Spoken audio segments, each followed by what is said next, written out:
Hi, I'm Dr. Mitzi Krockover, and welcome to Beyond the Paper Gown, where we discuss the issues important to living our healthiest lives and the factors that affect it. So let me ask you, did you know that only 11% of NIH research funding goes to women's health? Or that it's more difficult for devices and therapeutics for women to get to market, partly because of that lack of research on various women's health issues, and partly because regulators aren't always knowledgeable about some of those issues. On the flip side, did you know that increasing access to preventive services and expanding health insurance to lower-income individuals through Medicaid actually saves lives? For the 50% of pregnant women in the United States that are on Medicaid, that's certainly a huge advantage. So what do all of these issues have in common? Well, each one is impacted by decisions made by our lawmakers. We've certainly seen the challenges of changes in reproductive health legislation, but what might not be so obvious is all the ways that policy impacts on women's health. From heart disease to Alzheimer's, autoimmune disorders to cancer, policies shape everything from research funding to insurance coverage. These decisions impact millions of lives, yet women's health often takes a back seat in Washington. But that's changing. Today, I'm joined by Jodi Neuhauser and Liz Powell, co-founders of the Women's Health Political Action Committee, or PAC. They co-founded the PAC with colleague Candace McDonald, and they've created a groundbreaking bipartisan approach to elevate women's health in the political arena. Whether you're a healthcare professional, concerned citizen, or someone looking to make a difference, my guests have developed actionable ways to get involved and amplify our voices in this crucial conversation, which you'll hear all about in this podcast episode. Jodi Neuhauser is a serial entrepreneur and women's health leader with 19 plus years of experience building and scaling B2B and B2C consumer healthcare brands across healthcare, travel, consumer products, and media. And she was recognized as a top 10 inspiring healthcare entrepreneur to watch in 2023 by Entrepreneur. She is also the founder of In Women's Health, the first careers platform for women's health. Liz Powell is the founder and president of G2G Consulting, a bipartisan government relations firm. G2G provides strategies for businesses and nonprofits focusing on health, high-tech, and innovation. Liz is an attorney and former lobbyist. She has served as legislative director for multiple House representatives and has worked on various political campaigns.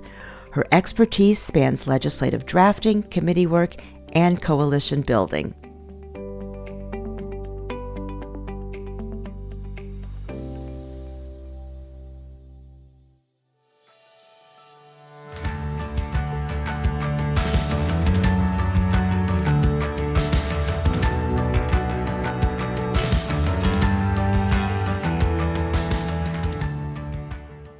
I can't be more excited about this episode. It is timely, it is provocative, and it is important.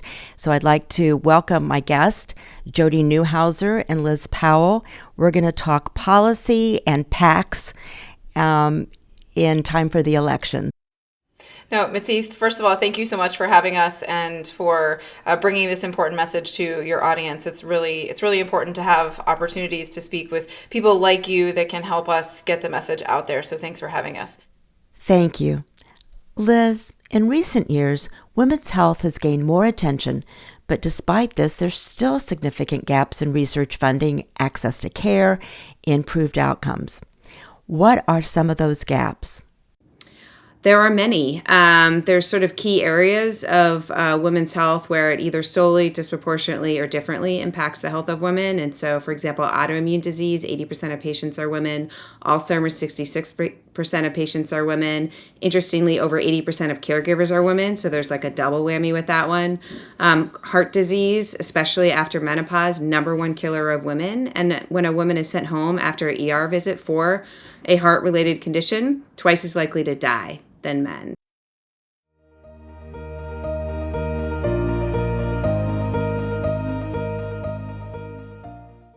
So listener, let me take a moment. Are you surprised to hear these stats? They are pretty staggering. I'd like to also take a moment to underline the definition of women's health that Liz mentioned. When we talk about women's health, we are, of course, talking about those conditions that affect women solely, such as reproductive health and cancers. And we're also talking about those conditions that manifest differently for men, such as heart disease, where the symptoms may be different in women. And then there are conditions where women are the majority of those with that condition, such as certain autoimmune diseases, Alzheimer's, and osteoporosis. And with respect to cardiovascular disease that kills almost 1 in 3 women annually, and cancer in women, research and resources dedicated to women's health lag far behind. So there's lots of statistics. Cancers, obviously we know ovarian cancer, 50% mortality rate, way higher than the other single-sex cancers.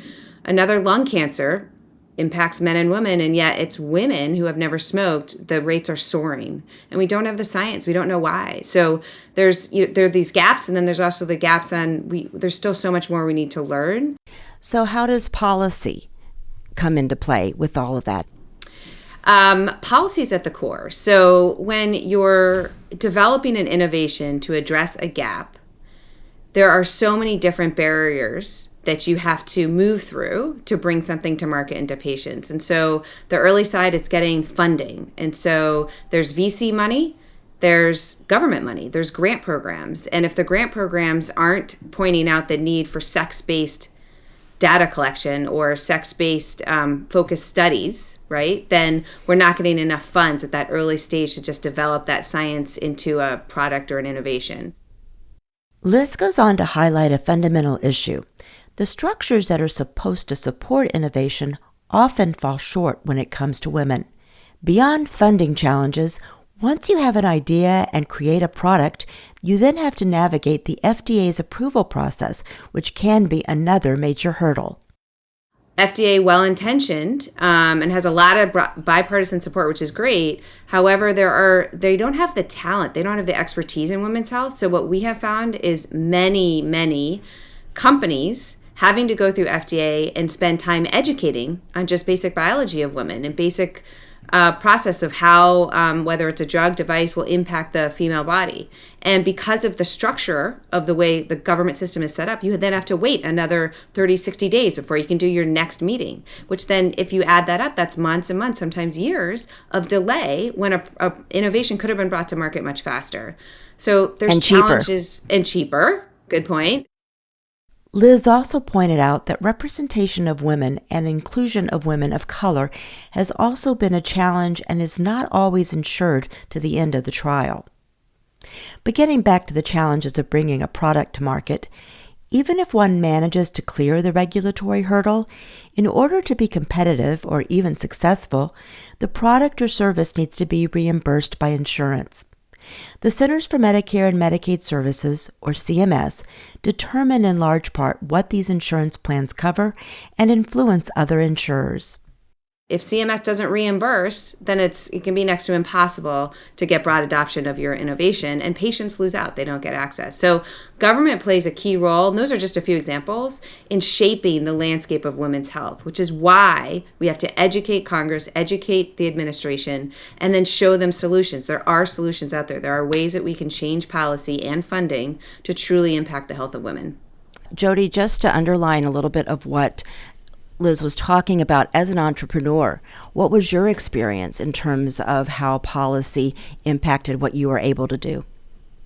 One of the first ideas I had was about how do we aggregate data in the fertility sphere across a number of different platforms, blood data, psychological data, a number of different things, and bring that together in a personalized algorithm in order to provide literally personalized care. But when I looked at the regulatory pathway of what that would have to look like in order to actually bring an innovation like that to market, We didn't really see an easy regulatory pathway to market that wasn't, to Liz's point, going to take us lots of time and money to commercialization, to bring it to commercialization. And so what we ended up with was an idea to essentially create almost like an Amazon of women's health, which was consumer facing, but very different, right, than the actual delivery of care and impacting someone from a care delivery perspective. As you're speaking, I'm also thinking about the fact that many women's health companies have a real challenge with respect to getting funding. And so I would assume that by reducing some of that regulatory process, that it might make it even more attractive to funders. Is that a fair statement? Yeah, absolutely. Exactly. And Liz, talk a little bit also about some of the ways that policies can impact on specific areas of women's health. How does policy really affect the care or the prevention and diagnosis of those conditions? Yeah, that's a great question. So, on so many conditions, there's policies around like grant programs that fund specific initiatives. So around rare disease, there's some grant programs that fund specific diseases. And so what that does, that puts more money out into the marketplace for entrepreneurs, for researchers, to be able to use to advance science and bring innovation to market, which of course then helps get VC money if there's money to match that. So I think that it can definitely impact there. The other way is setting like quality measures, right, that have to be met. And so with Obamacare, for example, there was a lot of preventative health inserted into basic required access to care that has shaped healthcare for women. So there's still more to do there, but those are sort of little steps that we've seen of improvement. And another interesting one is more on the state level. We're seeing almost universal state Medicaid adoption of care for women throughout the full 12 months of pregnancy and postpartum, which is new. And interestingly, it was somewhat of a political issue of whether or not the governors, if they were a Republican or a Democrat, that would determine whether they would do Medicaid expansion. But with this issue, across the board, everyone is finally seeing the need for maternal health. So a little success, a little something to see that it does work, to advocate, to talk to government decision makers, that you actually can influence policy. And if I can underline those two examples that you gave, with the coverage of preventive health services, there was a demonstrable positive effect on finding cancers earlier and intervening earlier, as well as with those states that did adopt that Medicaid expansion, they had better outcomes than the states that didn't. So those are great, tangible examples of what we were talking about.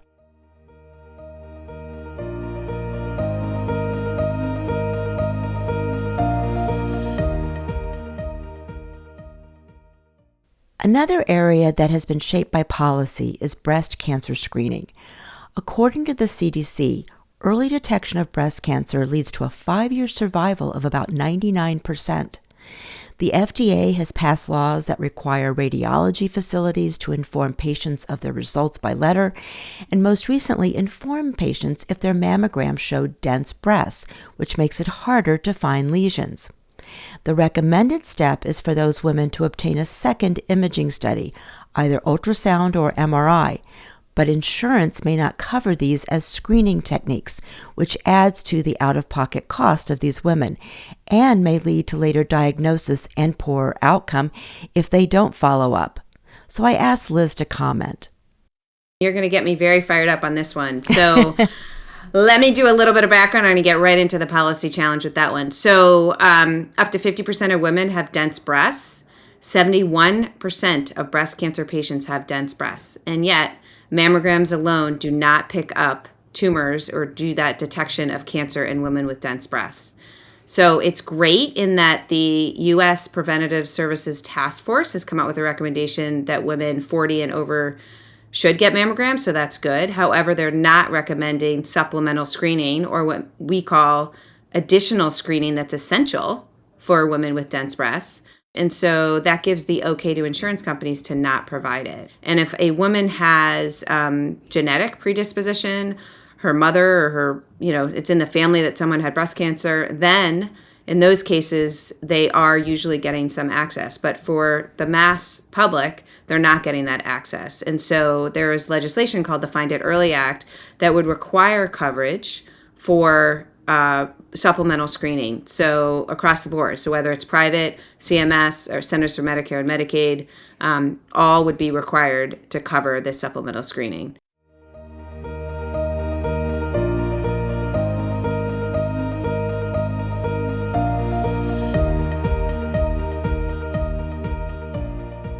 We've laid the groundwork for the connection between policy and women's health. So I asked Jodi what the motivation was for creating the PAC and what issues they intend to focus on. Yeah, I think I'll give a little bit of the founding story because it helps provide some context to answer your question. And I think when we looked across the board, I had some experience in presidential PAC. Our co-founder, Candace also has experience in PACs. Liz has worked on campaigns and has also has experience with PACs. And so we all have had this really interesting experience understanding the role of a political action committee in our government. And I was blown away by the fact that there wasn't already a women's health PAC that looked across the board at this holistic picture of what makes a woman healthy. And so that's, I think, one of the defining differences in the PAC that we have put together focused on women's health versus some of the others that are out there that are focused on, very specific causes related to women's health. So we're looking at unifying and supporting candidates and spreading messages that help have us understand that as women, regardless of what side of the aisle or the issues we fall on certain issues within women's health, we have a shared experience as a woman, right? We all go through menstruation, we all go through menopause. A lot of us will go through motherhood, a group of us will go through infertility. And so how can we really see women's health as an opportunity to bring women and men, but women together around a shared experience related to their health? I think if you ask any woman out there, every woman has some sort of women's health story. So we wanted to bring together an organization that brought those stories to these policymakers in Washington, and also helped get more policymakers in Washington that understand where we're coming from and are supportive of what we want to accomplish. How are you going to decide which candidates will receive a commitment from the PAC? Liz, I'm going to let you take that one. Sure. So we have a political committee, and we are watching the top races that will have the biggest impact on who controls Congress. So we really want to shape those key races as much as we can. So we're watching those. But we are also coming up with a questionnaire that we're going to be sending out to candidates to answer. And so we want to hear what they think about how they even define women's health broadly, and then what they think about key issues around access to contraception, for example, maternal health, menopause. We want to see that they have either taken action in those areas, in these broad areas of women's health. They are planning to, if elected. Those are the types of things that we want to hear from candidates. And then Jodi, Candace, and I will sit down and review and make that final list of 10 candidates that we are going to support financially. Terrific. Yeah. And so where is the funding coming from, and how can people get involved? I'll let Jodi answer that one. Yeah, so we have a number of different ways that people can get involved, and this will talk about the funding piece. So we have a number of events that are happening around the country between now and the election, and then a few planned for after the election as well, in cities like San Francisco, Boston, New York, Pittsburgh, Colorado. We're really kind of all over the place, and that has, Mitzi, it's really been a groundswell of support. When we launched this PAC in May in DC, we were overwhelmed with the amount of people who came to us and said, how can I get involved? How can I support? Can I lead something? Can I, use my voice to bring more awareness to what you guys are trying to do? And because of that, we've been able to host a lot of these events in a lot of these cities. So the first way they can get involved is go to our website, womenshealthpac.us, .us. So we're all coming together as one us, and sign up for our email newsletter to make sure that you're in the loop on both policy policy things that are happening out of Washington, but also what we are doing as a PAC. And then from there, attend an event in your city or in a city close to you. And then the last way to get involved is really to become a part of our founder circle. And our founder circle is really that close-knit group of people that we turn to as the co-founders of the PAC for guidance on a number of things, from a policy perspective, from a marketing perspective, from a legal perspective, from an industry perspective. And so it is an exclusive group of industry leaders that meet once a month. This is not just going to stop at the election, correct? No. Yeah, we really see this first election cycle as our proof of concept, and sort of showing the industry and those on the Hill that we have a significant group of people behind us, both from just a numbers and a political capital perspective, but also a financial perspective. And then we'll use the momentum that we're building in this election cycle to move into what we'll probably look at as a 2 and 4 year strategic plan based on longer election cycles. And really thinking about, what do we want to do in more off cycle years, and what do we want to do in sort of on cycle years, and how are we going to continue to build those relationships with those on the Hill between those cycles. So much longer play here, and we're just getting started. And if folks can't necessarily join in person in one of those events, how else can they contribute or get involved? They can come to any of our webinars. So we're hosting a number of webinars throughout the course of the rest of the year and into next year. So stay tuned. If they sign up for our email list, you'll get all of that information on when those are happening and what those opportunities are. And I think, the other thing is to start conversations. One of the ways we're really going to make change in our system is, and start to see cracks in our system, which we already are, is for people to tell their story and have a conversation about those issues, which may feel more taboo to some than others. And I think sharing our stories as women, normalizing those stories between us as women, I think really helps just start the conversation. And the more conversation that's happening at the groundswell level, the more attention that will be brought to this over time. The PAC launched in May, and I had the pleasure of attending that launch. A small group of legislators attended and spoke to the group. I asked Liz about the importance of those individuals' participation.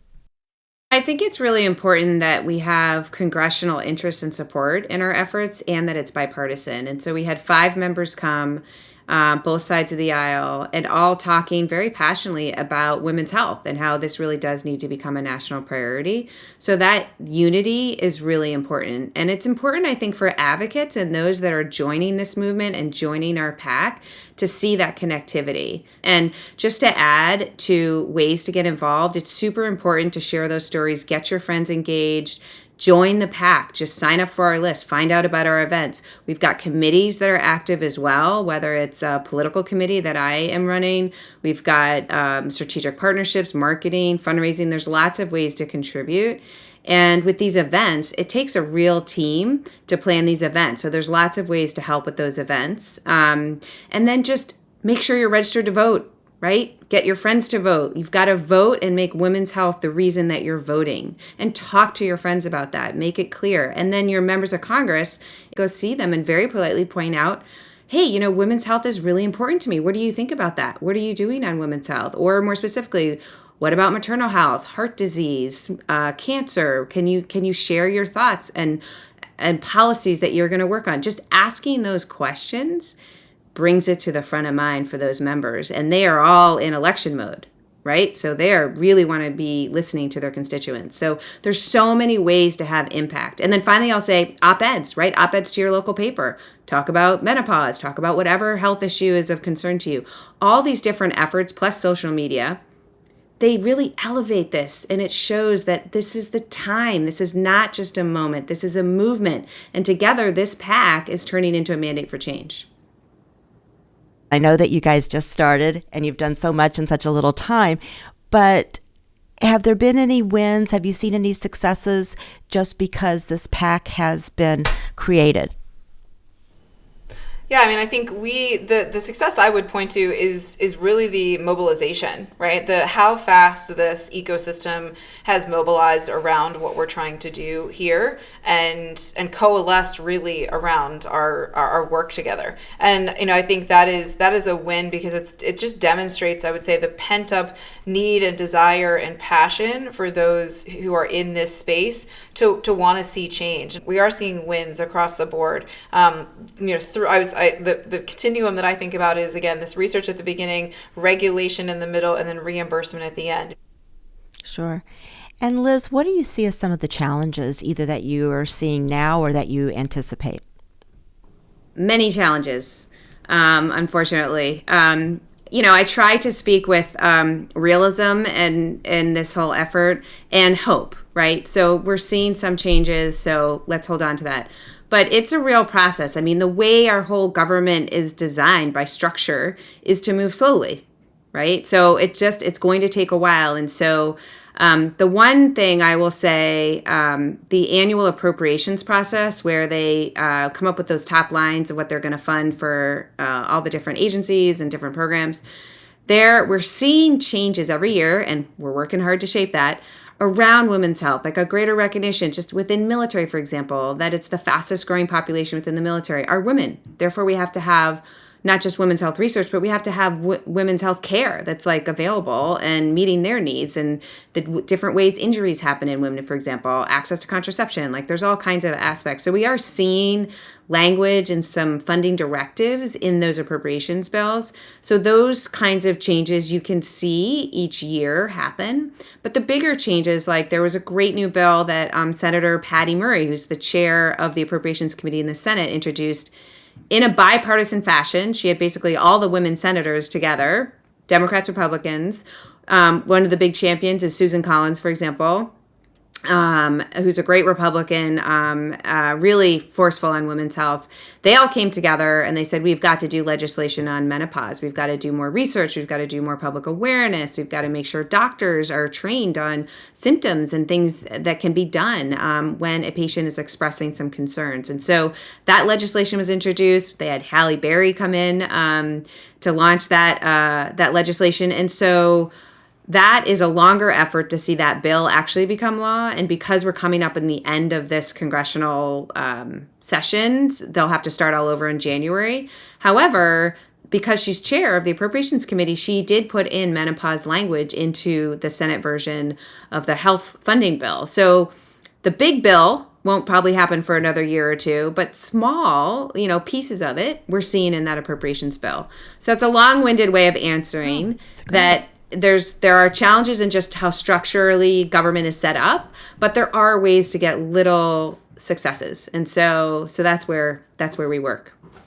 You all are focused specifically on federal candidates. At this True? point, yes. Right. And so talk a little bit about, and I'll give this to Liz and certainly Jodi engage as well, the impact of the federal legislation and the role of state legislation. Just again, because we're in this voting season, where does state impact this issue in comparison with federal legislation? Yeah, good question, because the two interact and are really key to meaningful advancement of women's health. And I think a good place to start is what does the state do they have mandates on coverage for certain services in women's health, whether it's the diagnostic screening side or the treatment side? Is there even like a women's health task force or some women's health committee within the Department of Health for the state? And also, how can you get involved in that, right? They must have public meetings, so you want to shape that. You want to look at any regulatory activity in the state. So I do think that there is definite ways to look for engagement and indication of dedication to women's health on that state level, and then talk to your state legislators.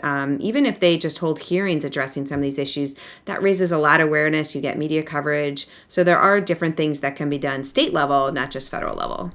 Sure. And so we're going to start wrapping up, and I want to make sure that we leave folks with information that you feel is important, not only to engage with the PAC, but other ways, and Liz, you just mentioned some others as well, but what would you have folks do in the next 30 days? Make sure you're registered to vote and your friends are registered to vote and your colleagues at work and people in your universe are registered to vote. You would be amazed at how time flies by and suddenly there's a cutoff and you can't register anymore. So number one, make sure of that. Number two, if you're going to be busy on election day, then apply for that absentee ballot. Nothing wrong with that. In certain states, like Nevada, for the first time ever, they're actually mailing ballots to every single voter. So that's really going to shift what happens on election day. Because what happens on election day, it's all about GOTV, get out the vote. Like who gets out to vote? That determines who wins. So you can do all the polling in the world, but it's actually who shows up on election day. So make sure you're registered, get your ballot if you want to vote absentee or make plans to vote. Those types of things I think are super, super important. Go to town halls. They're going to be back home end of September all the way through to election day, looking for opportunities to interact with constituents. So go talk to them, again, in polite manner, but point out gaps in women's health. Ask them what they're doing about it. What do they think about it? How can you work with them? Don't end with that. Who do I talk to on your staff? How do I work with you? Would you be interested in creating a women's health task force? Like there's all kinds of things you can nudge your member of Congress and state level too. This is state house too. So there's lots of things that you can do to keep nudging and elevating the profile of women's health. And then, as I said earlier, op-eds. Op-eds are great, and they love local newspapers love op-eds. So those are just a couple ideas. Yeah. Thank you. I would add, find a community. Find a community if you're passionate about women's health. Find a community of other people and other men and women who are also passionate about women's health. Because I think just having that regular conversation and that regular sort of touch point of from an education perspective, from opportunities to get involved. It could be the PAC. It could be a state level. It could be a local level. There's lots of things happening, especially in this election cycle. And then I would say get smart on the candidates. Who are the candidates in your market who are running for office? What have they done on women's health? What have they voted on in the past? Have they put any bills forward? What is their stance on certain issues? Just so that you can also, one, understand, if they work for you or not, but if you want to vote for them or not, but also how to work with them, like Liz was saying, in the future. But I think that starts with education. What did I not ask you that you think is important for our listeners to know? I think that we are at an incredible opportunity where people are finally paying attention to women's health from all sectors. And it's like we have everyone's attention, and now we need to take action to make sure that's just not attention. It's just not like, oh, that was interesting in 2024. We have to really turn that into a constant drumbeat in Congress, among agencies, whoever takes the White House. We have to be a constant drumbeat, constantly on their radar, and shaping and influencing where they're directing funding and the policies that are impacting the health of women. So my future vision is that we will have that impact, that we're not going away, that it's like we've now become this unstoppable force that is just going to keep going. So I think we're going to see real change in 2025 and 2026 that is going to have meaningful impact on the health of women.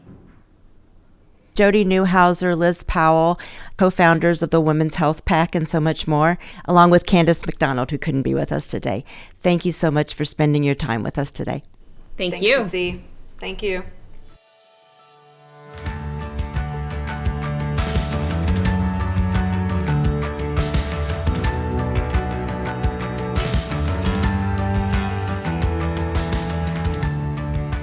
So, I hope you see that the message is clear. The time for women's health is now, and everyone has a role in shaping its future. One example is the Women's Health PAC, which works through policy change, community engagement, and strategic support of candidates who champion women's health. And they aim to make this a movement, not a moment. I also truly believe it's important to remember that change and vehicles like PACs can only be impactful if you add your voice and your vote. I urge you to stay informed, get involved, and vote so we can close those gaps in women's health. And register to vote if you haven't already done so. I invite you to go to our website at beyondthepapergown.com, where we have podcasts on various women's health policy issues, with more coming soon, as well as resources to learn more about the issues, as well as ways you can get involved. And while you're there, Subscribe to our newsletter so you'll continue to be informed and updated. Thank you for spending your time with me today, and take good care.